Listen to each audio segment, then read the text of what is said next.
police killing of George Floyd in Minneapolis is part of the inspiration for a film nominated for an Academy Award tonight.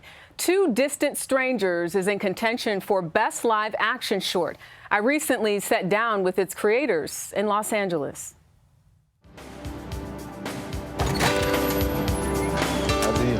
What begins as a beautiful day. Oh, come on, man. Dude.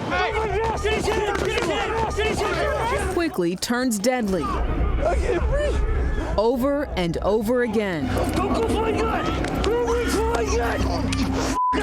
And Two Distant Strangers, a young black man trapped in a time loop continuously wakes up from an all too familiar nightmare. It was a way for me to communicate not only what I felt, but what I had been experiencing throughout my life. The number of times I've had police officers point their gun at me, and the number of times I've been pulled over for no reason.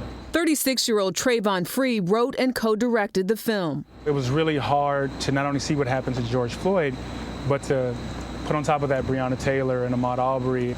This feels like the worst version of Groundhog Day. The lead character, Carter James, is played by rapper and actor Joey Badass. Carter simply wants to get home to his dog, but he keeps getting caught in a cycle of horrifying and deadly encounters with an NYPD officer.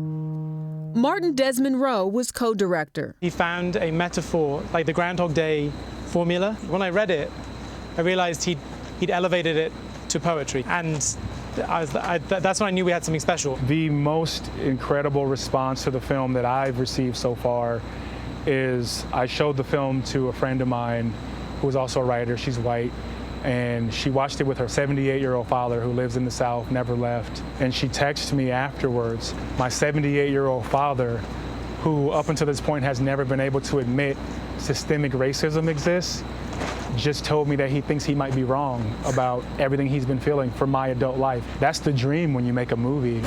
The 29-minute film wasn't finished until October. Netflix premiered Two Distant Strangers earlier this month. At a time when art is not imitating life, it's showing us a reality we continue to witness. What do you all want the takeaway to be from this film? If it makes you think for a second, when I see another black person, I can think differently. I can undo what I've been taught. Then I want people to feel that way. I want people to do that. Then you've won. And then we've won. Even if you don't win? I'll take the W. We'll see what happens.